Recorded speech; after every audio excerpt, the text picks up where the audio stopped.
¿A qué te refieres con enfermedad inflamatoria? La inflamación es la madre de todas las enfermedades crónicas, hace cambios en el intestino, influye sobre todo a nivel del sistema inmunológico. ¿Y cuál es el problema con eso? La muerte empieza en el intestino. Muchos de los pacientes que vienen con depresión y ansiedad son pacientes que están inflamados internamente, están en un incendio metabólico. ¿El médico qué hace? Le da un antiansiolítico o un antidepresivo, pero nunca cura la base que es una inflamación interna. Por ahí comienza el problema. ¿Cuál sería el primer paso? ¿Por dónde empezamos? Bueno, tenemos que usarla así. El doctor Federico Martínez, conocido como el transformador de vidas, ha ayudado a miles de personas a través de su enfoque revolucionario de la medicina. Fundador de Health Park Medical Center y presidente de la Universidad de San Ignacio en Miami, Florida, el doctor Martínez ha llevado la medicina a un nivel completamente nuevo, con su enfoque de medicina avanzada basada en ciencia. Profesor del Instituto de Medicina Funcional en Estados Unidos y posgraduado por el State University of New York, su destacada trayectoria médica y terapéutica han sido reconocidas por el Congreso de los Estados Unidos. Hoy es mi invitado en Cómo Curar. Cómo Curar es un programa sin fines de lucro, sin patrocinadores. Si quieres apoyar mi canal, te invito a que te suscribas, a que comentes y a que compartas estos episodios. Puedes también visitar vitatienda.com o vitatiendaeuropa.com. Todas tus compras ayudan a que podamos traer los mejores y las mejores invitadas y para que este programa pueda realizarse sin necesidad de patrocinadores, para que la información que te ofrezco sea información objetiva y nunca apoyando absolutamente nada en lo que no crea al 100%. Doctor Federico Martínez, bienvenido a Cómo Curar. Muchísimas gracias por la invitación, doctora Coco March. La verdad que estoy muy, pero muy contento de poder participar. Y sobre todo, poder conversar de temas tan importantes que van a impactar la salud de tantas personas. Sé que tienes muchos seguidores, sé que te siguen cantidad de gente y creo que van a tener gran beneficio de toda esta conversación que vamos a tener. Federico, tú eres médico que se decidió especializarse en medicina funcional. ¿En qué punto de tu carrera tú te diste cuenta de que lo que te habían enseñado no era suficiente como para poder curar como tú deseas? Realmente esto surgió a causa de una tragedia familiar. La que en vida fue mi esposa, enfermó con un cáncer de pulmón y durante el tratamiento vi pues que la quimioterapia, radioterapia, cirugía, realmente le afectó muy rápidamente todos sus sistemas operativos. Ella fallece al 3er año y es donde yo inicio mi búsqueda por practicar una medicina diferente, una medicina más preventiva, una medicina en la cual podamos nosotros no solamente usar medicaciones que a veces se tornan un poco tóxicas, sino comenzar a hacer otro tipo de intervenciones que incluyan cambios en los estilos de vida, etc. Y encontré la medicina funcional que ha sido realmente una bendición porque gracias a eso he podido cambiar la vida de muchas personas. Así que la que envié fue mi esposa, Sofía, sigue siendo mi fuerza guía para poder seguir en este camino de mejorar la salud de tantas personas, ¿no? Federico, te voy a preguntar sobre diferentes enfermedades. Una enfermedad que se ha convertido en una epidemia es el reflujo gástrico, la gastritis. ¿Cuál es la causa y la podemos curar? Efectivamente, es muy, muy frecuente la gastritis. Cuando uno va al médico, generalmente es un diagnóstico casi universal y casi también es universal la administración de antiácidos, ¿no? Realmente es un problema más complejo porque envuelve justamente los estilos de vida.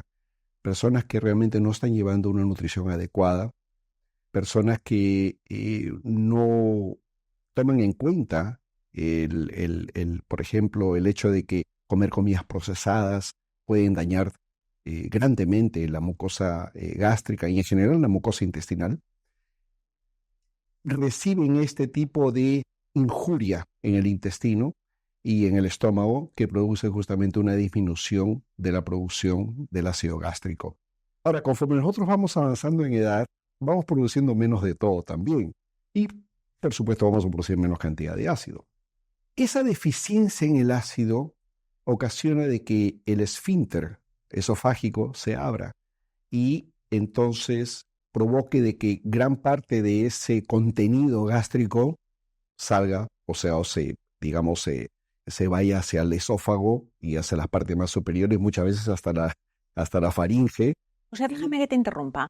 Lo que me estás diciendo es que es la falta de ácido que causa que la boca del estómago no se pueda cerrar. Así es, así es. Es un esfínter que existe ahí que depende mucho del pH, ¿no? De la acidez del estómago. Y si ese pH está elevado y entonces produce una menos acidez y de esa manera se abre esa compuerta que permite de que se ascienda ese contenido gástrico que contiene ácido y provoque ese tipo de problemas.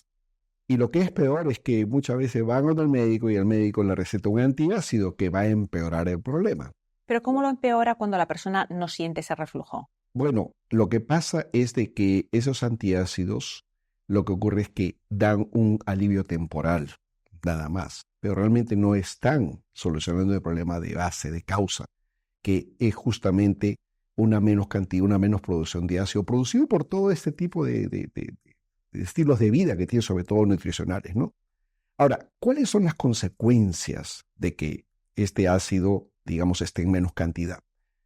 Primeramente, lo que va a ocurrir es que va a haber una deficiencia de la digestión de proteínas animales. ¿Y cuál es el problema con eso? Bueno, fíjate, las proteínas contienen aminoácidos. Los aminoácidos son muy importantes para la producción de neurotransmisores, ¿no? Por ejemplo, la serotonina, el GABA, son dos neurotransmisores que son los inhibidores, pero tenemos los estimulantes que son la dopamina, la epinefrina, la norepinefrina, el glutamato, el PEA, y tiene que haber un balance. Cuando tenemos menos producción de serotonina, por ejemplo, van a predominar los estimulantes y la persona va a tener pues ansiedad, ataques de pánico, etc.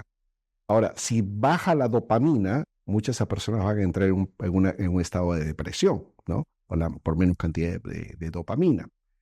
Y por otro lado, también va a afectar el microbioma intestinal, porque menos cantidad de ácido va a provocar de que ciertas bacterias y ciertos hongos, sobre todo la cándida, comiencen pues a haber un sobrecrecimiento. Y el paciente va a presentar no solamente la acidez, sino va a presentar, por ejemplo, lo que se llama un sobrecrecimiento bacteriano en el intestino delgado, que se llama SIBO. Y esa persona va a tener una fermentación prematura. Entonces comen, inmediatamente se hinchan, comienzan a tener mucha cantidad de gases, etc. Es bastante molestoso. Por otro lado, si es que este problema sigue, se puede instalar un estado de inflamación del intestino que puede dar lugar también a lo que se llama una enfermedad inflamatoria intestinal. O, en todo caso, también este es un problema que es bastante común, es de que estas personas van a tener lo que se llama una permeabilidad intestinal, ¿no? Un aumento de la permeabilidad. Entonces, que el intestino tiene que ser impermeable. Nada debe realmente atravesar esa mucosa, solamente ciertas moléculas, etcétera. Pero cuando hay este problema, pues se abren esas compuertas, se abren esos espacios, es con lo que se llama el intestino poroso y comienzan a filtrarse muchas cosas. Y recuerden de que 75% del sistema inmune vive en el intestino. Este es un dato muy importante porque cualquier cosa que injurie el intestino va a provocar una injuria en el sistema inmune. Es por eso que muchos pacientes que comienzan con problemas intestinales pueden después desarrollar una enfermedad autoinmune y eso lo vemos en la práctica clínica a diario, ¿no? Y justamente el tratamiento de estos pacientes es tratar el intestino primero, ¿no? ¿Y de cómo lo tratamos? Bueno, tenemos que usar las 5 R's. Es remover los alimentos que nos hacen daño. Para eso tenemos unos test de sangre que hacemos de sensibilidad a alimentos, más que alergia, sensibilidad a alimentos. Remover las bacterias malas, por eso nosotros hacemos un estudio de las heces para ver, digamos, es pero muy preciso ese examen, porque ahí vemos cómo está constituido el microbioma, qué está en deficiencia, qué está en sobrecrecimiento, etc. Si hay bacterias, por ejemplo, disfuncionales o disbióticas, si es que existe un desbalance de esas bacterias, etc. Entonces removemos eso y para eso tenemos productos naturales como el ácido caprílico, ¿no? Tenemos mucha cantidad de nutracéuticos que pueden ayudarnos para eso. Luego, la segunda R es reemplazar. reemplazamos el ácido gástrico, tenemos cápsulas, por ejemplo, de betaína, pepsina o un producto maravilloso que es el vinagre de sidra de manzana, que la verdad que está accesible, no cuesta prácticamente nada y nos ayuda porque administra un pH de más o menos 1, que es igualito al pH que tiene el contenido gástrico, ¿no? El ácido gástrico. Entonces ahí tenemos el reemplazo. También reemplazamos enzimas pancreáticas, también reemplazamos fibra, así que esa es la segunda R. La tercera R es reinocular. Vamos a comenzar a reinocular bacterias buenas, ¿no? Y comenzamos generalmente con Saccharomyces boulardii, que es como un policía que ponemos primero, ¿no? Que va a supervisar y va a modular muchas cosas. Y después, posteriormente, digamos, en una siguiente fase, vamos a dar ya probióticos que tengan diferentes tipos de cepas, como por ejemplo Bifidobacteria, Lactobacillus, etcétera, ¿no? La Akkermansia mucinífila, que va a producir moco protector en el intestino, etcétera. La cuarta R es restaurar la mucosa, la pared de la mucosa intestinal. Eso lo hacemos a través de glutamina, lo hacemos a través del arabinogalactán, ¿no? Diferentes tipos de productos que van a ayudar a que esa mucosa intestinal se repare. Y por último, la última R es restablecer la funcionalidad del intestino, y para eso tenemos estrategias nutricionales, ¿no? Así que esas 5 R reparan un leaky gut o un aumento de la permeabilidad intestinal. Ese es el primer gran paso que yo utilizo para poder revertir este tipo de problemas digestivos y, por ende, también el primer paso para poder tratar una enfermedad autoinmune, ¿no? Así que, retrocediendo, hemos ido de la gastritis, o sea que si una persona, ¿tú te atreverías a decir que si una persona está tomando un antiácido todos los días, está abriendo las compuertas a enfermedades serias que pueden ocurrir en un futuro? Exactamente, sí. Ahora, aparte de eso, que Dios creó el ácido por una buena razón, que es para que nosotros hiciéramos una digestión adecuada de las proteínas animales. Pero también la acidez del estómago depende mucho, digamos, hay ciertas vitaminas que dependen de esa acidez, como la vitamina B12, que es crucial para el funcionamiento cerebral. Entonces, muchas de esas personas también van a tener como efecto secundario de esos antiácidos, no solamente los efectos locales digestivos, sino también va a tener a otras distancias, como por ejemplo el cerebro, ¿no? Sí, efectivamente, esto sí puede ocasionar problemas serios. La terapia en sí va a ser una terapia que es muy peligrosa. Ahora, yo siempre le digo a mis pacientes, cuando usted vea la cajita de esos antiácidos, ahí en letras chiquitas dice, no tome por más de 14 días. Pero la gente lo toma por años. ¿Por qué? Porque comen la parrilla, comen alimentos procesados, comen carnes procesadas, comen chorizo, comen todas esas cosas. Entonces, como le da acidez, un alivio temporal es el antiácido, pero realmente no hay una persona como un médico, como un profesional que le diga, la causa es que estás comiendo mal y necesitas comer mejor para que no tengas esa acidez y por ende no tengas que estar dependiendo de esos antiácidos. Y le podríamos decir quizás a las personas que una terapia sería antes de comer esa parrilla, quizás toma un poco de vinagre de sidra de manzana diluido en agua para poderla digerir mejor. Exactamente, es algo muy preventivo, por supuesto que sí. Eso es muy importante. Ahora, yo no extrapolaría eso para alimentos procesados en todo el tiempo, etcétera, porque de todas maneras siempre va a haber un efecto negativo, ¿no? Por el uso continuo de alimentos procesados. Pero ¿quién no va a una parrilla? ¿Quién no come de repente una carne procesada, etcétera? De vez en cuando. Eso pasa. Pero esa recomendación, por ejemplo, vendría perfecta, ¿no? Entonces, para que uno tenga una acidez y pueda prevenir no solamente síntomas, sino también efectos a largo plazo. Cómo curar es un podcast sin fines de lucro, libre de patrocinadores. Si deseas ayudarme, puedes apoyarme visitando vitatienda.com o vitatiendaeuropa.com, donde encontrarás las fórmulas que he creado desde 1999, 100% naturales para tu salud, belleza y cuidado del hogar. Una de mis fórmulas favoritas es Happy Tummy. Es efectiva para quienes tienen problemas de distensión abdominal, reflujo, gastritis, gases, digestión pesada o inflamación en el abdomen al comer. Añade 15 gotas antes de cada comida y disfruta de una barriguita feliz. Otros aspectos que yo considero fascinantes de la acidez del estómago es que muchas personas a veces viajan a otros países y unos se enferman por el agua, por los alimentos, otros no.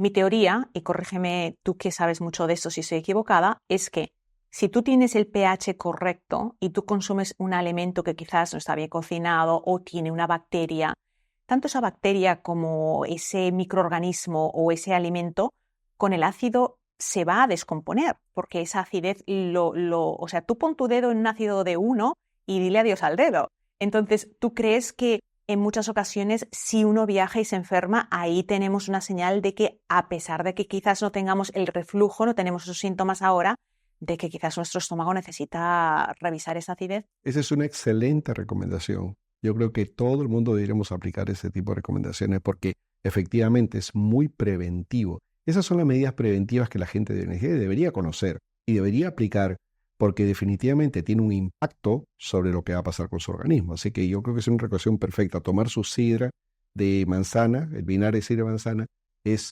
muy, pero... Y aparte de eso, como vuelvo a repetir, está al alcance de todos, ¿no? Helicobacter pylori, esa bacteria oportunista.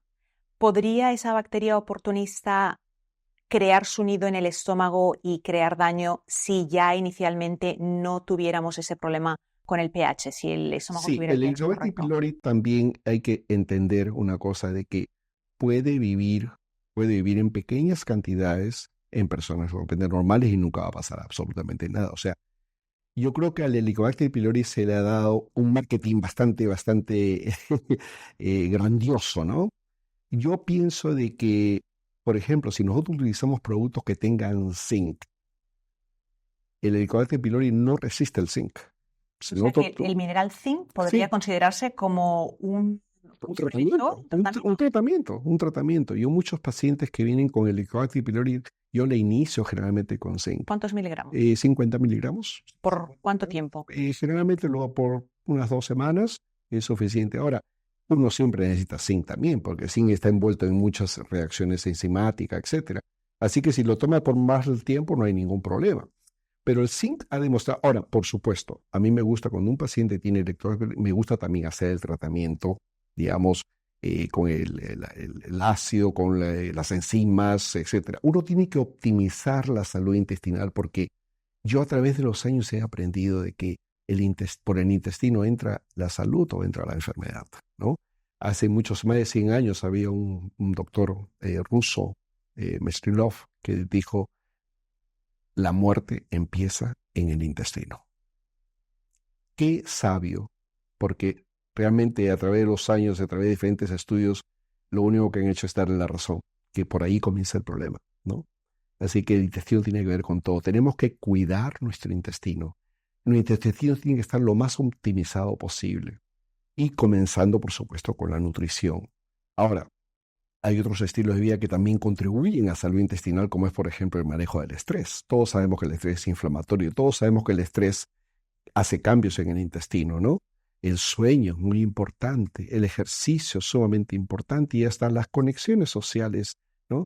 Hay personas que viven muy aisladas, sobre todo en países de Occidente, en Estados Unidos, hay muchas poblaciones que viven en aislamiento y que eso puede tener, digamos, un efecto a todo nivel, especialmente digestivo, ¿no? Interesante.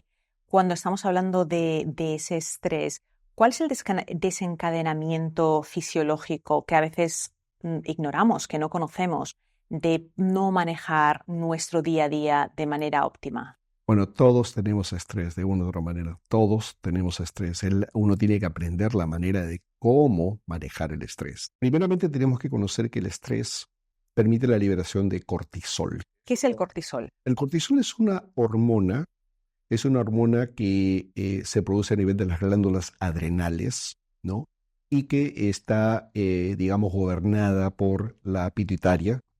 Hay una hormona que se llama la adrenocorticotrópica, que es la que estimula las glándulas suprarrenales que están encima de los riñoncitos, y entonces se produce el cortisol. El cortisol es la hormona del estrés, es la que a nosotros nos permite a veces enfrentar nuestro día, ¿no?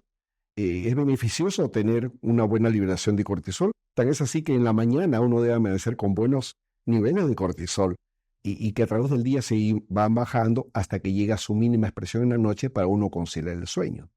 Ese es el patrón normal. O sea, es una curva normal. Amanece alto y después va bajando.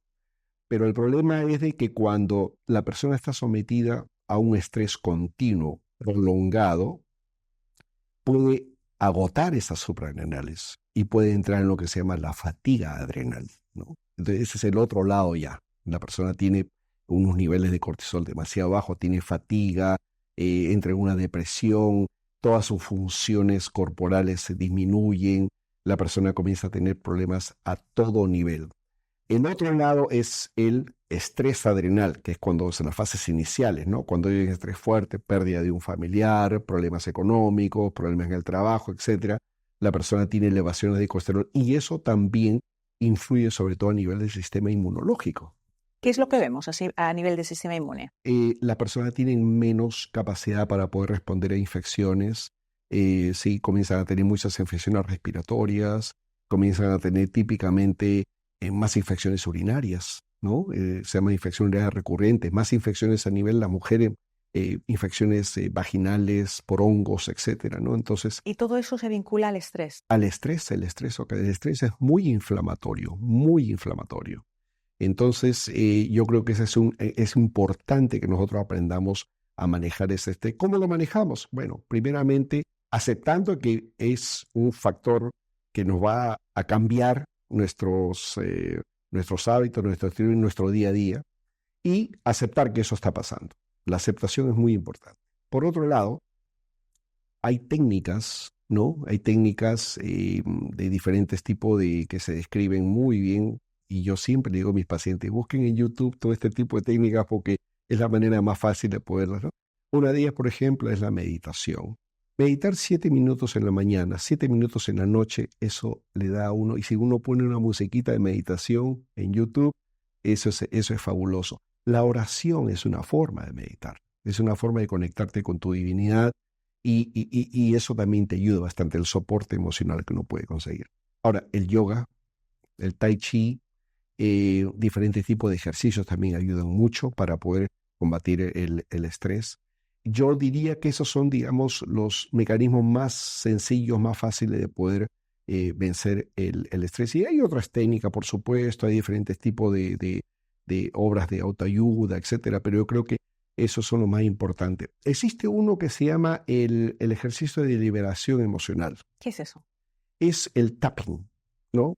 Hay diferentes zonas en el cuerpo por las cuales las emociones reverberan y se cruzan. Existen hasta 14 zonas, pero como ellas se cruzan, realmente son 10, ¿no? Uno comienza con el tapping, ¿no? Y está hablando, acepto de que tengo un problema con mi pareja, con mi esposa, o bueno, etcétera, y que yo estoy definitivamente convencido de que podemos mejorar esa situación de y se pasa esta zona de acá, que es otra zona. ¿Y eso funciona? Funciona muy bien el tapping. El tapping es como decir una acupresión, así como la acupuntura, ¿no? Acá, acá, acá, acá y acá. Yo creo que a mí me daría estrés de hacerme el tapping. Yo me estresaría haciendo tapping. YouTube tiene unos programas muy bonitos sobre digamos, los ejercicios de liberación emocional. Se llama ejercicio de liberación emocional.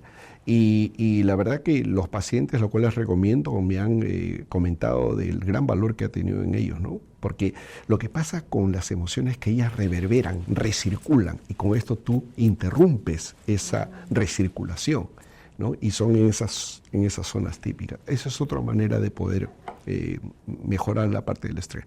Federico, cuando me hablabas anteriormente de lo que ocurre con ese agotamiento adrenal, ¿cómo afecta eso a las mujeres? Sabemos que ya cuando los ovarios dejan de funcionar, le pasan la batuta a las glándulas suprarrenales para que secreten cantidades menores de esas hormonas. Pero, ¿qué es lo que tú has visto en práctica? Estas mujeres, y yo sé que tú eres varón, pero como mujer te puedo decir que las mujeres llevamos una carga emocional y de estrés muy diferente a la de los hombres. La mujer generalmente, si es mamá, si es esposa y mamá. Es tía, es sobrina, tiene todas esas cargas y además las mujeres, a diferencia de los hombres, si tú no te ves al 100 eres un hombre machote, pero si una mujer no se ve bien, ahora también hay el estrés de cómo te ves, el aspecto físico. La pregunta que tengo, ¿cómo las glándulas suprarrenales afectan a ese cambio hormonal, si tenemos ya unas glándulas suprarrenales agotadas, debido a que hemos tenido ese estrés con mucha adrenalina, mucho cortisol por 20 años, ahora llega la menopausia, los ovarios se jubilan, le pasan la batuta a las glándulas suprarrenales y las glándulas suprarrenales dicen, a mí no me queda nada por darte. ¿Qué podemos hacer? Eso es lo que nosotros definimos como la fatiga adrenal, ¿no? Que justamente es el otro espectro en los problemas adrenales. Y es muy común. Lo que pasa es que da síntomas muy vagos. No son síntomas que uno puede decir, ¿no? Son síntomas muy vagos. Y ¿Qué síntomas vemos las mujeres de más de 50? Fatiga es una de ellas, fatiga. La otra, por ejemplo, es cambio de memoria, problemas de la concentración, neblina mental. Son personas que en ese momento... Y eso a veces ocasiona también que haya altibajos emocionales. Entonces es muy, frecuentemente hay intolerancias. ¿Cambios de humor? Intolerancia, intercambio de humor, sí, altibajos emocionales y se vuelven muy intolerantes, cualquier cosita les molesta, etcétera. Entonces, esos son síntomas, ¿no?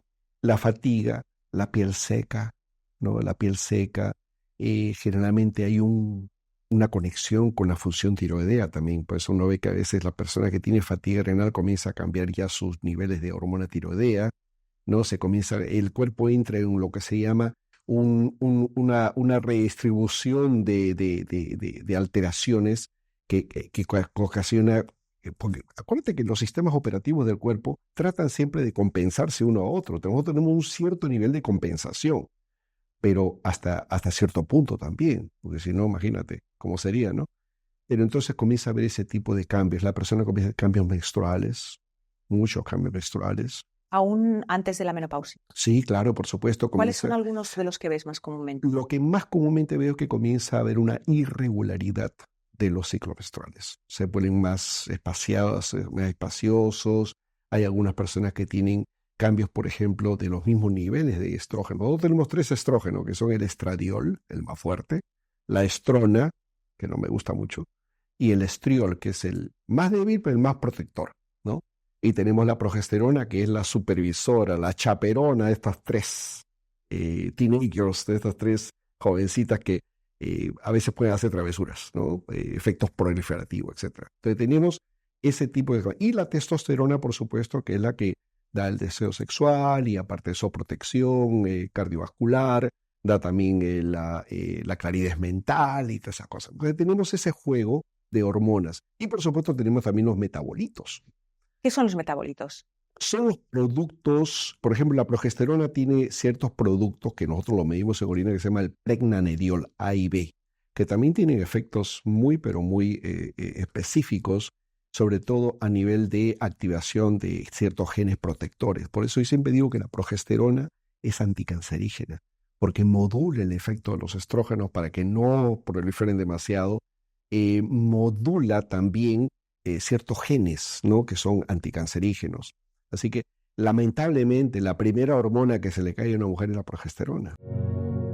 La falta de líbido, la resequedad vaginal, el síndrome premenstrual, sofocos, periodos irregulares, cambios de humor son síntomas que a veces no asociamos con ese cambio hormonal.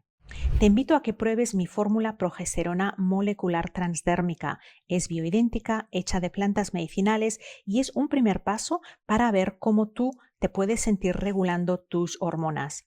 Ya sabes que mi programa no está patrocinado. Puedes apoyarme visitando vitatienda.com o vitatiendaeuropa.com. Entra el código Cómo Curar y recibirás un 10% de descuento en tu primera compra. ¿Eso suele pasar a qué edad? 38 para arriba. O sea, a partir de los 38, las mujeres quizás suplementándose con crema hormonal de progesterona bioidéntica pueden, ¿tú crees, prevenir? Prevenir muchas cosas. Ahora, si tú, por ejemplo, administras progesterona bioidéntica y le das selenio y le das, por ejemplo, zinc tú puedes prevenir tanto cáncer de seno.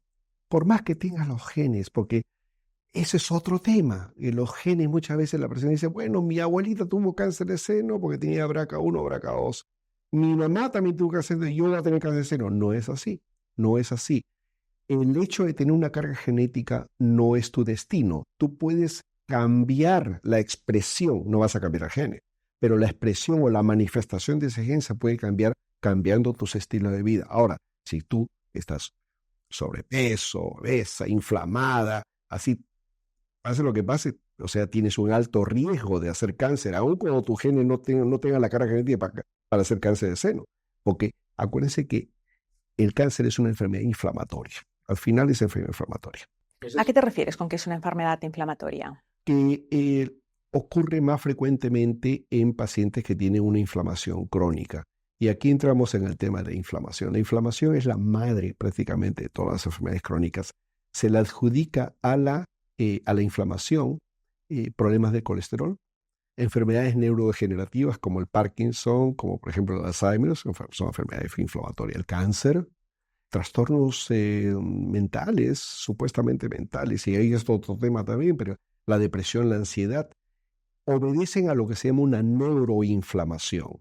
Entonces, muchos de los pacientes que vienen con depresión y ansiedad, para poner un ejemplo, son pacientes que están inflamados internamente, ¿no? Están en un incendio metabólico que le provoca una neuroinflamación y, por supuesto, las neuronas que están inflamadas no van a actuar normalmente. Entonces van donde el médico ¿qué hace? Le da un antiansiolítico, un antidepresivo, pero nunca cura la base que es una inflamación interna. Entonces ahí nosotros tenemos que tratar. ¿Cómo se cura una inflamación interna? Bueno, analizando las causas. Lo primero es una dieta, o sea, inadecuada. Pacientes que están comiendo mucho azúcar, pacientes que están comiendo demasiada cantidad de alimentos procesados, demasiado gluten, o sea, una dieta inflamatoria, ¿no? Ahora, la otra razón es una infección escondida, ¿no? Pacientes que tienen con una sinusitis crónica o pacientes que vienen con un trastorno del microbioma intestinal, tienen un sobrecrecimiento de bacterias malas, tienen el famoso intestino permeable, etcétera. Eso puede ocasionar también inflamación. Desórdenes, desbalances hormonales provocan inflamación. El estrés sumamente inflamatorio, sumamente inflamatorio. Y una de las causas que yo he encontrado mucho en mi práctica privada son la sensibilidad a alimentos. La sensibilidad a alimentos es una de las causas más importantes de inflamación interna. Yo cuando le hago el test de sangre, veo que, por ejemplo, le hago un test de alergia y el test de sensibilidad. Son dos cosas distintas. El test de la alergia es mediado por inmunoglobulina E. Reacción inmediata, tú comes algo, te da inmediatamente una picazón, te fue una ronchita, lo que fuera. La sensibilidad es más silente, pero es más inflamatoria. Activa más el complemento, que es otro brazo al sistema inmune y que ocasiona destrucción de los tejidos, pero muchas veces pasa como silente, pero ocasiona inflamación. Muchas veces hay personas que dicen, oye, pero me duelen las articulaciones, las rodillas, se ve un poco inflamada. Uno le mide la proteína C reactiva, está súper elevada. A propósito, ese es un test que te puede salvar la vida. Es un test que todos deberían preguntarle a su médico, doctor, quiero que me haga un examen de la proteína C reactiva, quiero ver qué tan inflamado estoy. Federico, hablando de test, dime cuáles serían las 5 evaluaciones analíticas laboratorios que haríamos básicas, lo más mínimo, porque sabemos que no todo el mundo tiene seguro médico, no todo el mundo tiene el mismo acceso, no todos los países permiten que el paciente vaya liberándose diciendo yo quiero ese test, pero lo más básico para tener como un pequeño mapa de dónde está nuestra salud. Dijiste C-reactive protein, la proteína reactiva C es 1. Dame 4 más. Bueno, yo diría de que es muy importante el colesterol, por supuesto, el colesterol, pero no solamente es medir colesterol total, el colesterol bueno, el colesterol LDL, el colesterol malo, Desglósalo para que las personas aprendan o podamos ver la ApoB, todas esas cosas que son y cómo lo hacemos. Claro que sí. O sea, el examen del colesterol tiene que ser un examen muy, pero muy completo. No puede uno solamente llevar el colesterol total, porque muchos médicos incluso inician tratamiento con el colesterol total. El colesterol total puede cambiar de un día para otro, dependiendo de qué cosa es lo que comas. Si comes un chicharrón, el otro día tu colesterol va a estar y después baja. O sea, es muy importante que miramos, por ejemplo, las partículas asesinas, que es el número de partícula del LDL. Eso es un test que es sumamente importante, que muchos médicos no lo hacen, pero uno lo puede solicitar. Los laboratorios más comunes como es LabCorp, ellos están haciendo ese tipo de test, que es el número de partículas de colesterol. Ese es el nombre, ¿no? Ahora, aparte de todo lo que el ApoA, el ApoB, por ejemplo, la apolipoproteína, que son los transportadores de colesterol, el otro que yo le tomo mucha importancia es el LP-PLA. Ese es, digamos, que te mide la placa ateromatosa. Ese es también muy, pero muy importante. Hay un test que yo siempre recomiendo, que es la homocisteína. La homocisteína es un aminoácido que cuando está en cantidades elevadas puede provocar una erosión de los vasos sanguíneos, una vasculitis, y eso puede precipitar un evento cardiológico o cardiovascular, ¿no? La homocisteína, ¿por qué se eleva? Generalmente se eleva mucho en pacientes que tienen un defecto de una enzima que se llama la metilente-tetrahidrofolato reductasa. Entonces, eso es otro test que me gusta tener siempre a la mano. ¿Haces test de genética para saber si ese paciente tiene la famosa MTHFR? Así es, así es. Es un test que ahora es muy común, ya lo ofrecen la mayoría de laboratorios. La otra cosa que yo veo, por ejemplo, es la toxicidad. Antes de pasar al siguiente, para que nos quede claro, un paciente que tiene esa mutación genética, que tiene el MTHFR, ¿va a ser más propenso a tener la homocisteína elevada? Elevada, así es. ¿Qué es lo que ese paciente puede hacer? Bueno, hay que darle vitaminas metiladas, ¿no? Por ejemplo, la vitamina B6, la vitamina B12 y el folato metilado, 5-metilfolato. Esa combinación es sumamente importante para bajar los niveles de la homocisteína. O sea que estamos hablando de las vitaminas del complejo B en su forma activa. En su forma activa, así es, así es. Y entonces de esa manera nosotros vamos a bypassear hasta cierto punto ese defecto, ¿no? Porque la homocisteína con la metionina es un ciclo que es sumamente importante, no solamente para detoxificar, sino también para la expresión genética justamente, ¿no?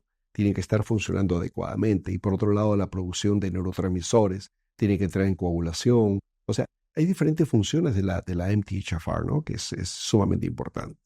Los metales pesados. Me gusta siempre medir en orina metales pesados, arsénico, mercurio, plomo, cadmio, porque eso me permite a mí ver qué tan tóxica está la persona.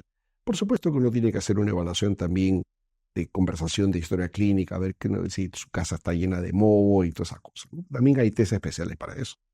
Pero los test más comunes son eso, por supuesto, un hemograma, un perfil metabólico completo, un examen de orina con su cultivo, y siempre incluyo un anticuerpo antinuclear. Siempre. ¿Por qué? Porque estoy viendo una epidemia, doctora, epidemia de enfermedades autoinmunes, epidemia. Y por supuesto que también le saco yo los anticuerpos contra la tiroides, que es la peroxidasa y la tiroglobulina. Estoy viendo una epidemia. No sé si esto del COVID pudo tener un efecto, etcétera, pero en este momento la epidemia de enfermedades autoinmunes es, pero rampante, ¿no? Y he tenido la oportunidad justamente de poder revertir estos problemas con un tratamiento más. ¿Tú has visto un aumento en las condiciones autoinmunes post-COVID? Sí. Las veíamos antes, pero no de la manera como estamos viendo ahora. Es una epidemia, ¿no? Hoy día vi una familia de 4. Los 4 tienen problemas autoinmunes. 3 tienen anticuerpos antinucleares positivos altos y una niñita de 6 años tiene anticuerpos contra la peroxidasa. O sea, ya está haciendo Hashimoto a los 6 años, ¿no? Entonces, por supuesto, uno hace todas las intervenciones nutricionales porque el gluten tiene que ver mucho también. Ese es otro aspecto, que el gluten está en todos los alimentos, ¿no? Entonces la persona tiene una exposición al gluten de una manera muy amplia. ¿Tú crees que es el gluten en sí o es el hecho de que, como tú mencionas, lo estamos consumiendo en exceso y crea un problema? Claro, lo que pasa es que también no solamente es el gluten, no podemos echar la culpa solamente al gluten nada más. Es como decir, voy a echarle la culpa al bombero del incendio, o sea, porque sí, porque está ahí, ¿no? No, yo pienso de que aquí hay otros factores. Esas personas generalmente que están comiendo en exceso de gluten también comen un exceso de alimentos procesados, comen también, hay una digamos, una alteración intestinal crónica que está produciendo ese tipo de problemas. Entonces, yo siempre le digo a todos, no le echemos la culpa tanto a los genes, porque la mayoría dice, genético. No. Y yo le echaría la culpa, en términos generales, 10% a los genes, 90% de lo que nosotros hacemos con nuestro cuerpo. Y está supeditado a nuestras decisiones, ¿no?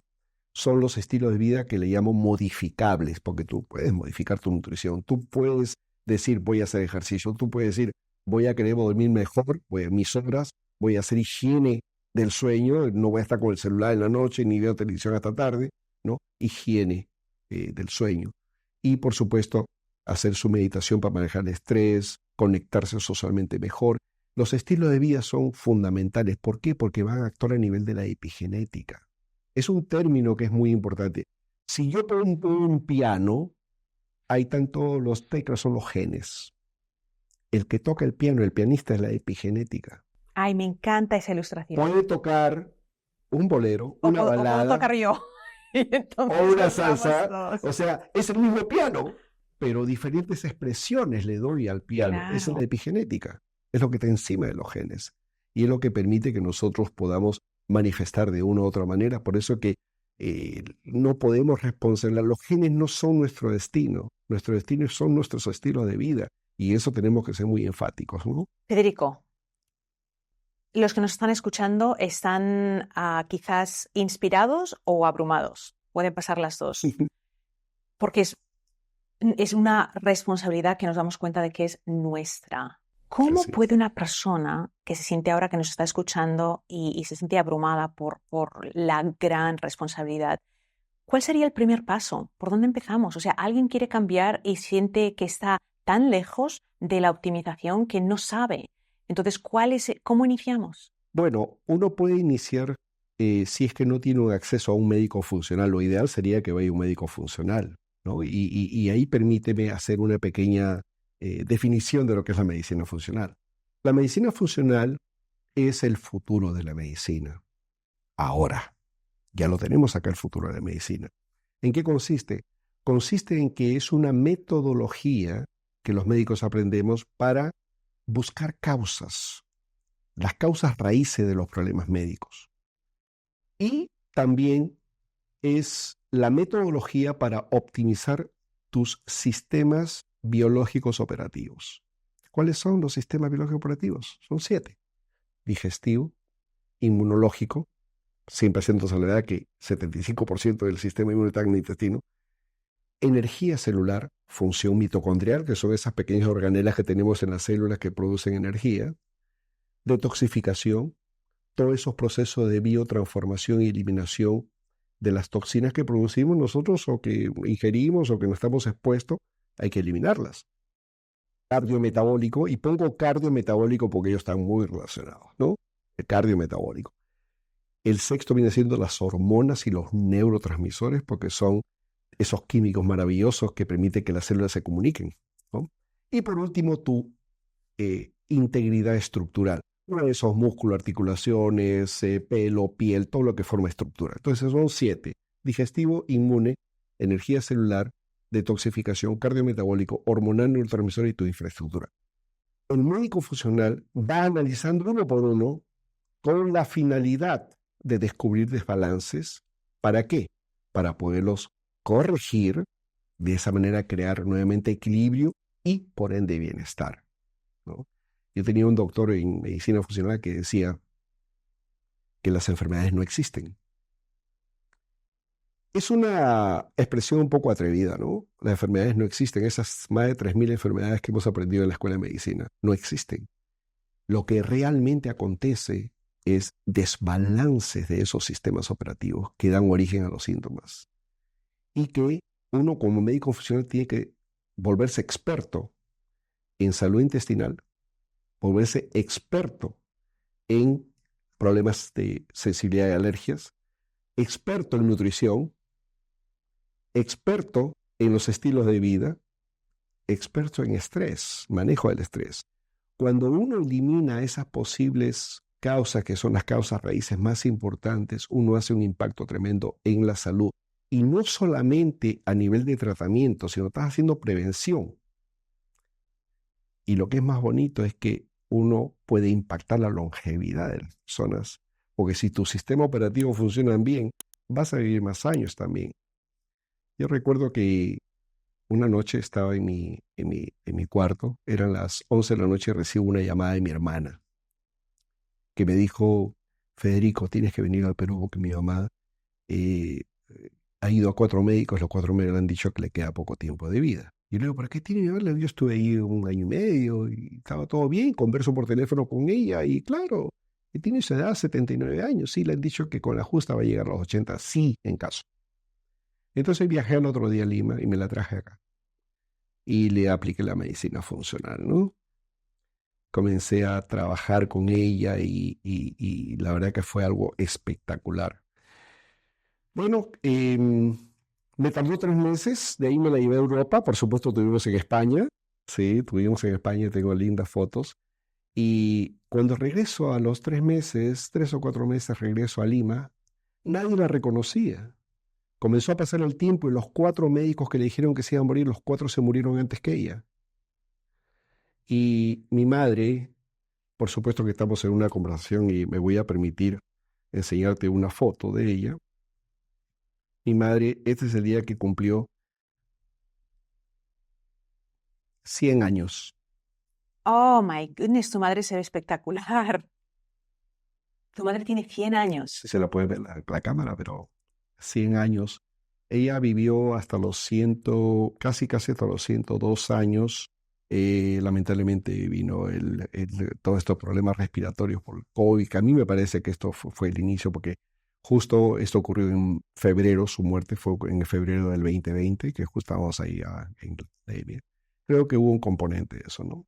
Y al otro año muere mi hermana también de COVID, justamente cuando recién estaba saliendo la vacuna. Así que mi mamá vivió pues 21 años después de que le dieron esa noticia que iba a vivir poco tiempo. Entonces, esto es real.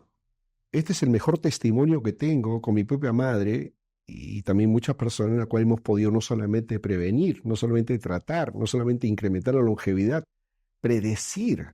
Y incrementar la longevidad con Saludable. calidad. Saludable, claro. Porque mi teoría, o sea, hay muchas cosas que has mencionado que me encantan porque uno de los lemas que yo utilizo es que no existe condición sin inflamación. No existen enfermedades. Correcto. Es la inflamación expresada en diferentes nombres. Eso es cierto. Reduces la inflamación, todos esos nombres desaparecen porque las enfermedades no se expresan, no hay expresión de enfermedad.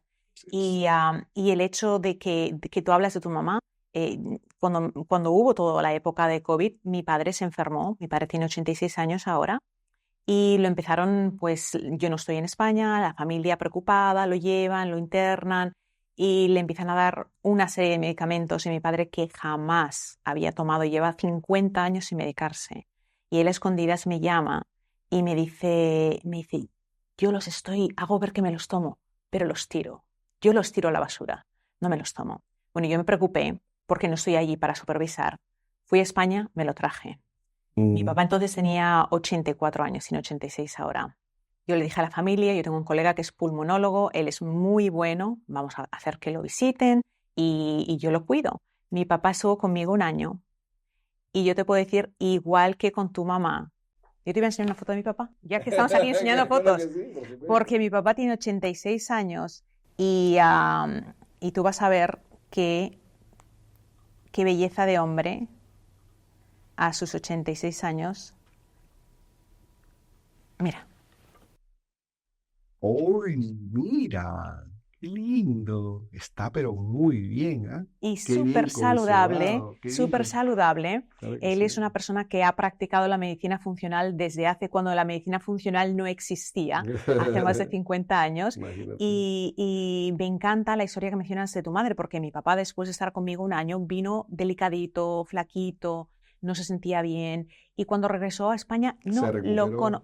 total, y no lo reconocía nadie. Sí. Entonces él ahora me llama y me dice que está haciendo saunas y que ahora antes caminaba 5 kilómetros, ahora puedo caminar 7.